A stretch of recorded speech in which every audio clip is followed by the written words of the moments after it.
Good evening. I'm Chris Teutsch, Forage Extension Specialist at the University of Kentucky's Research and Education Center, located in far western Kentucky. It's a pleasure to be with you tonight. I'm going to talk a little bit about the results of the 2025 Eastern Kentucky Hay Contest, and then what we do with these results to benefit our operations.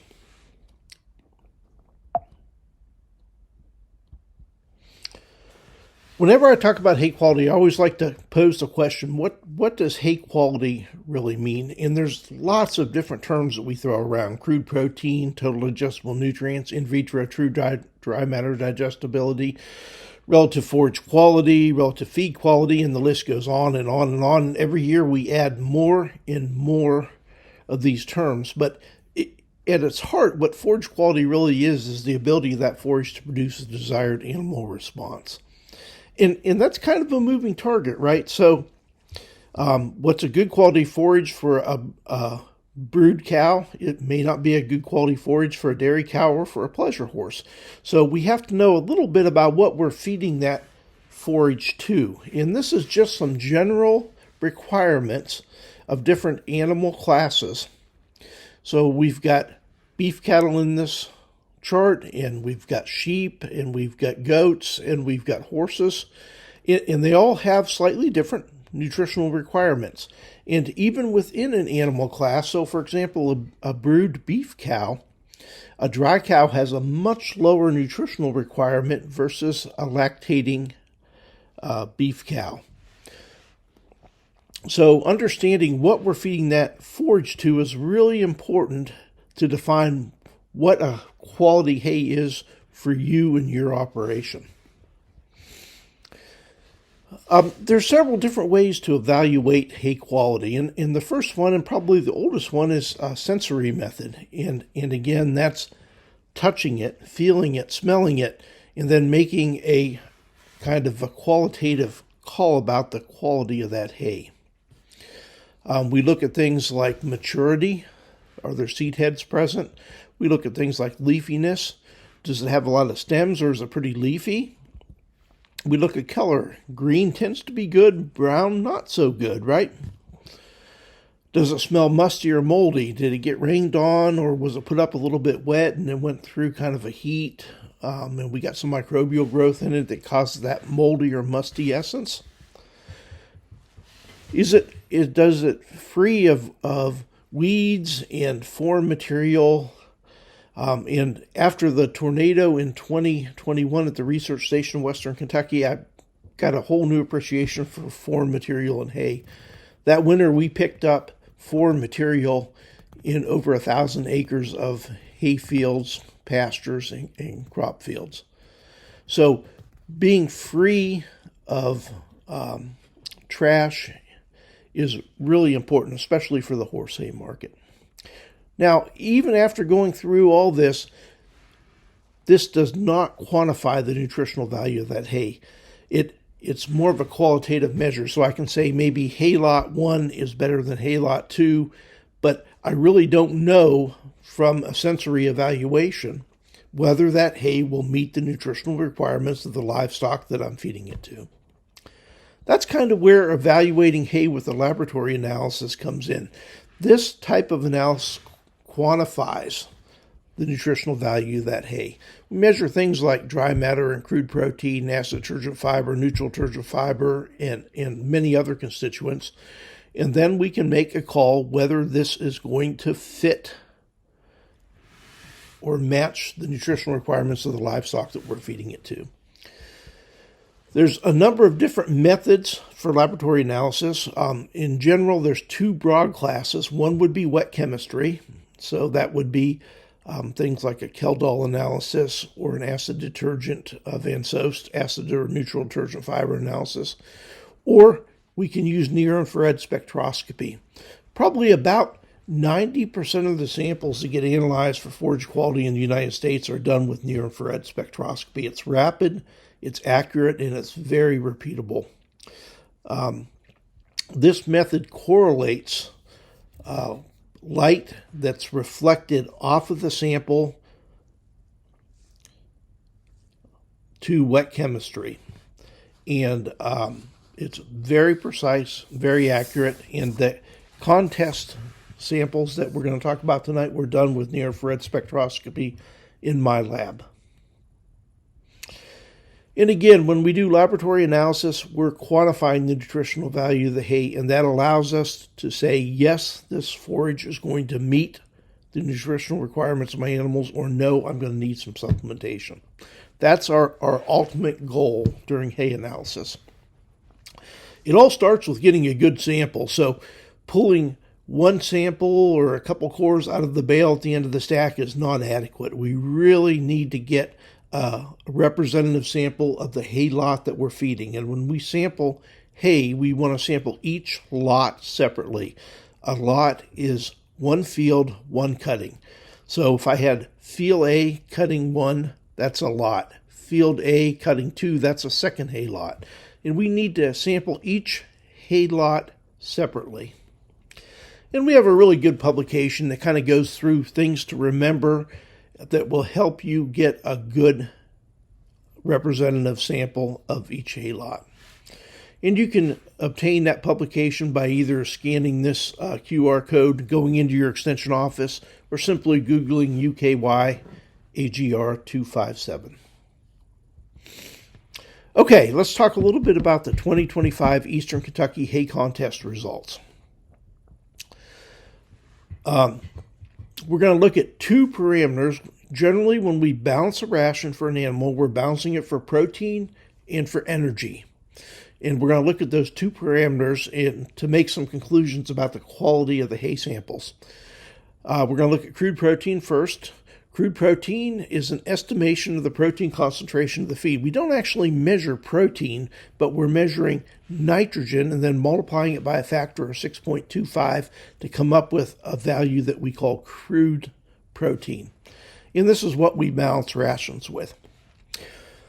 Let me tell you a little bit about how this graph is set up. So we're going to have the constituent of interest on the y-axis. In this case, it's crude protein.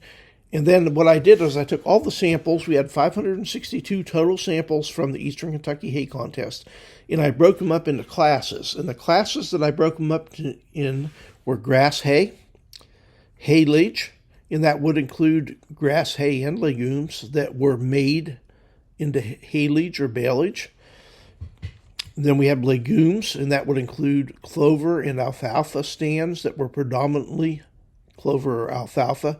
We have mixed hay that would include stands that were grass, legume mixtures. And then I've just grouped everything together to give an overall evaluation of all the samples in this study. On this graph, we've got three lines. And the bottom line is the requirement for a dry beef cow. That's the animal that will have the lowest nutritional requirement. The middle line is for a lactating beef cow, and she'll have a higher nutritional requirement because she's producing milk and trying to maintain her own body condition. And then the highest requirement will be for a young growing animal, whether it's a heifer or a steer, will have a higher nutritional requirement.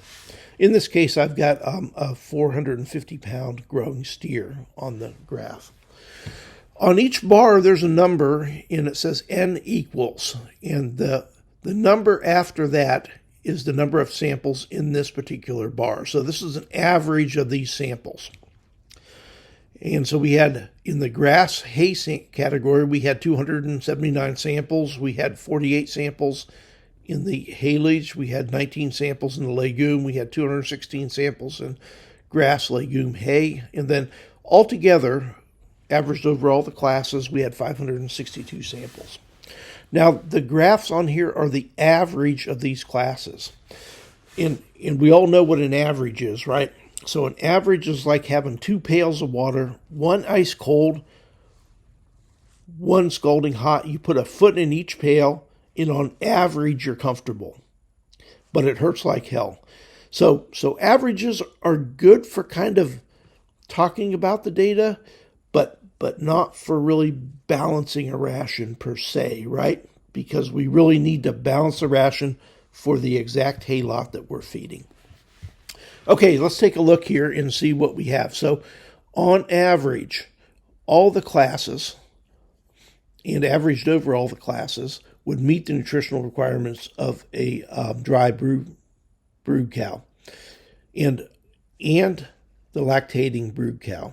One of the most important things I want you to take home tonight is that we talk a lot about crude protein when we talk about forage and feed, but crude protein is not normally the limiting factor. Normally the limiting factor is energy, and that's really what we should be focusing on. And then we fall short with the categories of mixed hay and grass for a growing steer, but we meet the protein requirements on average for haylage and legume. And that makes sense. Legumes tend to be higher in protein, and they tend to be more digestible. And then haylage, of course, allows you to harvest at the proper growth stage, which is going to increase forage quality because you need a shorter period to cut and wilt and bale that hay versus a dry hay when we need to cut it, let it lay for 3 days, and then bale it on the 4th day. So in general, we're in pretty good shape in terms of crude protein with these 2025 samples. So let's take a little bit different look at protein, and this is the number of samples meeting the protein requirement of a lactating brood cow. So this is when the cow is going to have her highest nutritional requirement. And when we do that, if we look at grass samples, of those 279 samples, about 55% of those would meet the protein requirement. So that means about 45% of those samples would not meet the protein requirement.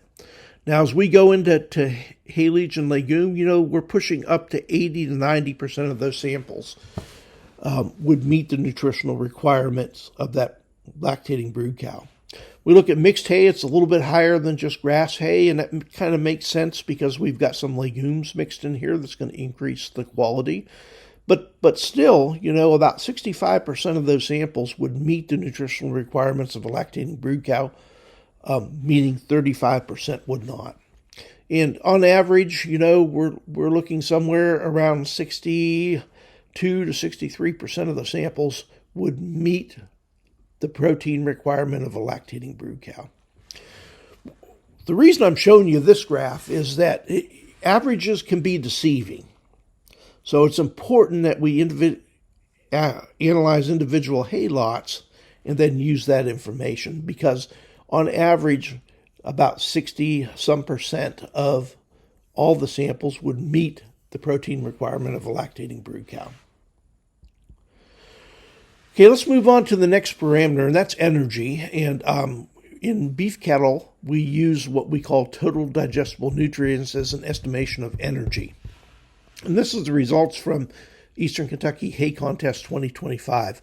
Total digestible nutrients, or TDN, is an estimation of the energy value of the feed or forage. It's commonly estimated using acid detergent fiber, and I'll talk about what that is in a few slides. And we take that acid detergent fiber value, we put it into an equation, and then we estimate the total digestible nutrients using that equation. That's a pretty common practice, is to estimate energy with acid detergent fiber. Not the best. The best would be a summative approach. We have good summative equations that are based on fiber digestibility for ruminant livestock, but not for equine. So the graph set up the same way. We've got total digestible nutrients on our y-axis and then our classes on the x-axis, and then we have our nutrient requirements for a dry brood cow, lactating brood cow, and a growing animal. So the take home for this is that our hay samples were pretty good for a dry brood cow, but on average fall short for a lactating brood cow. And that's really important information. So our protein was pretty good, but our energy is going to be on average not meeting the nutritional requirements of a lactating brood cow. And none of the samples met the energy requirements of a growing animal. So that's really important information. But this next slide is what I really consider stunning. And that's when we look at the percent of samples meeting the energy requirement of a lactating brood cow.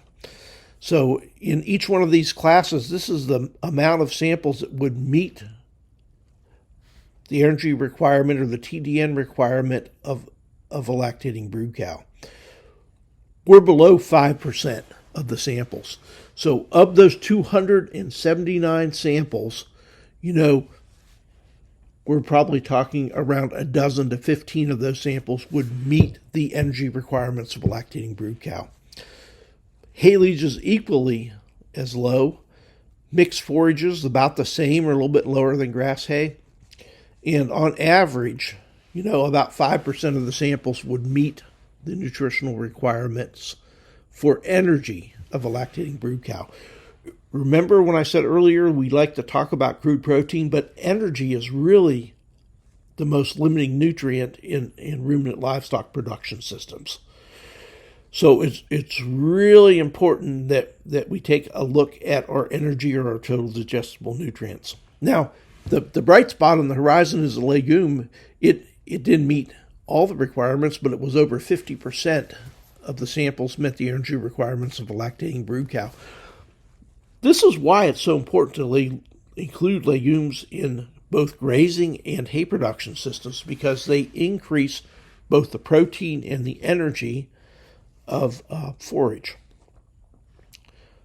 So what's the take home from this graph? The take home is we're going to have to do some supplementation this winter to meet the energy requirements for a lactating brood cow. So if we're in a fall calving system, there's no question that if we're feeding hay, we're going to need some supplementation this fall.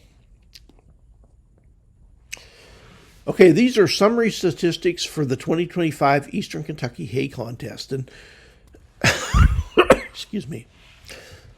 And so, again, the first column is the number of samples, and those were 562. And then we did the min, the max, the average, median. And median and average are kind of similar values. And then we got standard deviation and standard error. So what I want you to look at first is the average. On average, our crude protein is good. It's going to meet the nutrient requirements of a lactating brood cow. But if we, and also our energy, not quite meeting the requirements of a lactating brood cow at 56.6%.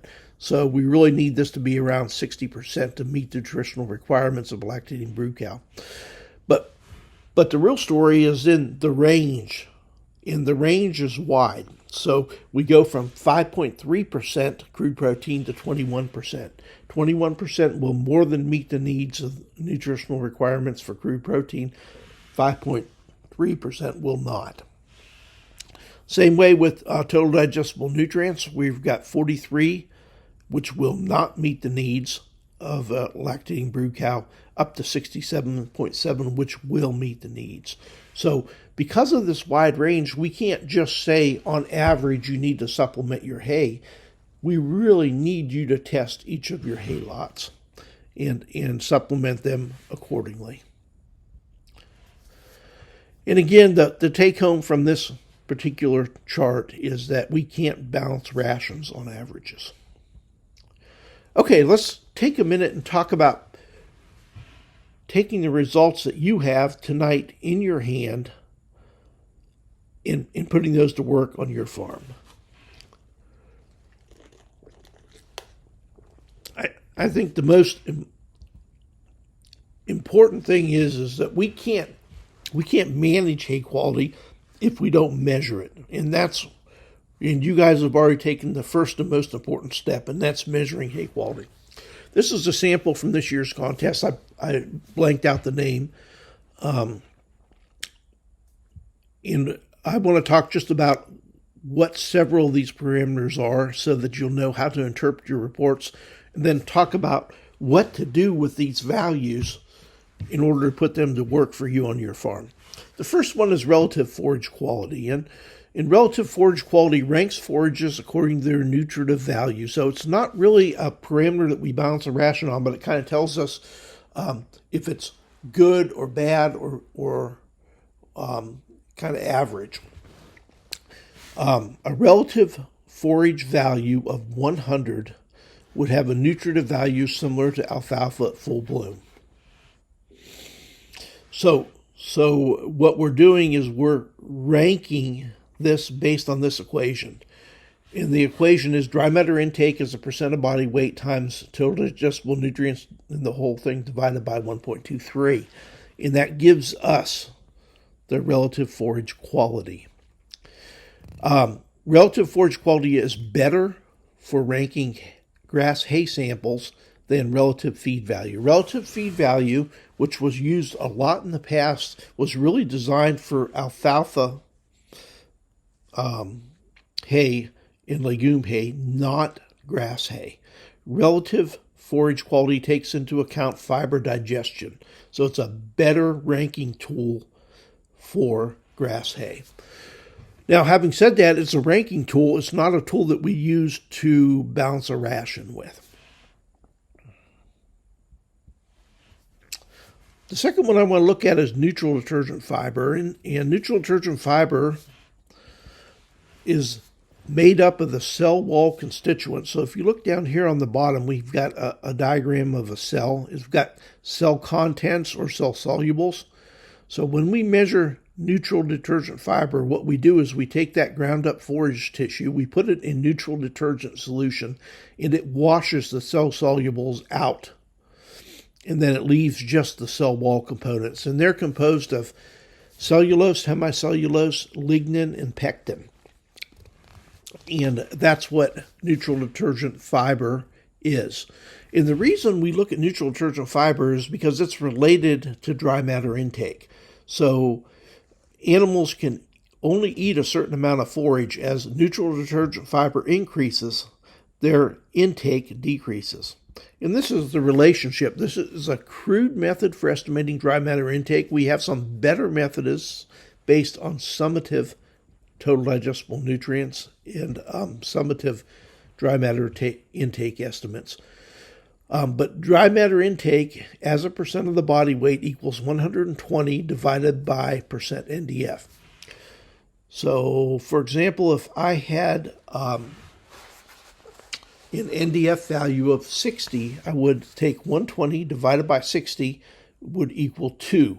That's 2%. The animal can eat 2% of its body weight of that forage in a day. This is important to know because how much of that forage an animal can eat is a really important part of telling us if we need supplementation or not.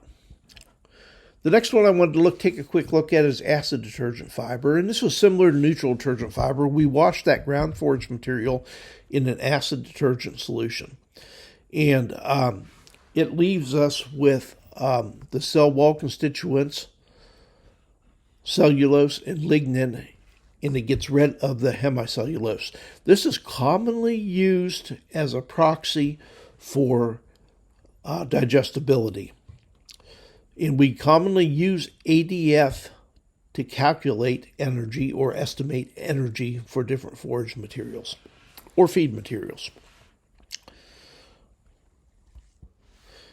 So this is the value that we use to calculate TDN on the reports. And this is the percent TDN equals 100.32 minus ADF times 1.118. And you're probably asking, where did this come from? This came from animal scientists who did a lot of feeding trials. And there's lots of different TDN equations. So we're always arguing over what the best equation is. Probably the best equation is a summative equation, which takes into account fiber digestibility. But we still use a lot of TDN equations based on acid detergent fiber determinations. Okay, now let's take a minute and talk about how we take the results from your test and kind of put them to work. And we do that by using this UK cow forage supplement tool. This is not a ration balancer, but what it's really designed for is to help you from making a bad mistake when you're feeding low quality hay. You can use this yourself. It's an app, a web-based app that you can download to your phone. or you can get with your extension agent and they can help you use this tool. You can access it by Googling UK Forage Supplement Tool, or by simply scanning this QR code here will take you to this tool. This was developed by Kevin Laurent and Jeff Lemkohler, two of our animal scientists, and it's really a pretty unique tool that allows you to take your results from a hay test and kind of put them to work and figure out whether you're going to need to supplement it or whether you're not going to need to supplement it.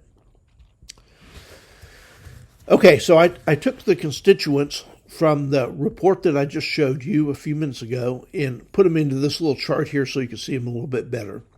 A lot of times when we get forage quality analysis back, it comes as either as fed or dry matter. For this tool, we always use the constituents, and for balancing rations, we always use the constituents on a dry matter basis, and then we readjust to how much hay we need to feed. Okay, so what we do is we take these constituents, and to use this tool, we need to know the dry matter, the crude protein, the neutral turgid fiber, and the total digestible nutrients. We take those constituents and we plug them in. And remember, we use those constituents that are expressed on a dry matter basis. So we plug in 88.6% dry matter, 8.6% crude protein, 68.4% neutral turgid fiber. Remember, neutral turgid fiber gives us an estimate of dry matter intake if we put it into the formula that I showed you a couple slides ago. And then we put in our energy estimation, which is in total digestible nutrients, which would be 50 in this case. The next thing we need to do is choose a stage of production. So for this example, we're going to choose lactation. So that's when the cow's requirements are going to be the highest, right? Because she's producing milk for her calf, plus she's trying to maintain herself. Now, one important thing to remember about this tool is that this tool is not designed to put condition back on animals. This tool is designed to recommend supplementation that will maintain the current level of condition on that animal. So if you have thin animals going into calving, they're going to need more supplementation than this tool will recommend. Hey, so if we scroll down on this tool, you can see the stage of lactation here. Below it will be supplements. And these are commonly available supplements, and you can either select them individually or just hit select all. That's usually what I do, and it checks all the boxes. And then simply hit calculate. So we put all of our information in. We selected our stage of production for our beef cow. And we're going to hit selected our supplements that we want recommendations for, and then we're going to hit calculate. And we do that, we're going to get this type of a chart back. A couple things I want to point out on here. First thing I always look at is the crude protein, neutral turgid fiber, and TDN, and I look at that and compare it to my report to make sure that I entered those values correctly. The next thing I look at is right below here, and it says expected daily intake of this forage for a 1,250 pound cow is 1.75% of her body weight. So remember, where did this come from? This comes from the neutral turgid fiber. We take 120 divided by the neutral turgid fiber to get a crude estimate of dry matter intake of this hay lot. Is 1.75% of her body weight, or for this 1,250 pound cow, she'll eat about 22 pounds of dry matter per day. That doesn't mean 22 pounds of hay, correct? So she's going to waste some hay. So really it's going to be more depending on how you're feeding that hay and how much she's wasting. Okay, so that gives us an estimate of how much they're going to eat a day, and then Kevin and Jeff put in the estimate on an as-fed basis. So because there's some moisture left in this hay, 14% or so, they're going to eat a little bit more of the hay on an as-fed basis. Okay, the next thing I want to point out is down here. So we've got all these different supplements, and it gives us a recommendation. If it does not give us a recommendation, it gives us an NA, that means that we should not use that particular supplement alone because it's not meeting either the energy or the crude protein requirement. And in order to meet that, we would have to feed more than the max. In the side here is, inside these parentheses, is the maximum amount of corn that we want to feed per day per head for a supplement. Okay? So when we start to look down through here, we'll see that we could feed 11.3 pounds of soybean hulls or 7.5 pounds of a 50-50 soybean hull and corn gluten feed. So we have to kind of choose what makes the most economic sense to us to feed. So if we look at something like a commodity mixture, we're going to have to feed somewhere around 7.5 pounds a day. So if we look at a commodity mix, and we can buy it currently for about $265 a ton, and we're going to feed 7.5 pounds per cow per day for this poor quality hay that we have, just to meet her requirements during lactation, the supplement cost is going to be about $1 a day.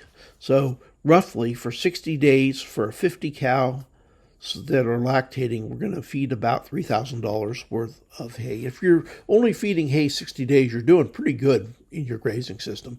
Most of us are going to be around 120 to 150 days, and that's going to cost us somewhere around $6,000 to $7,500.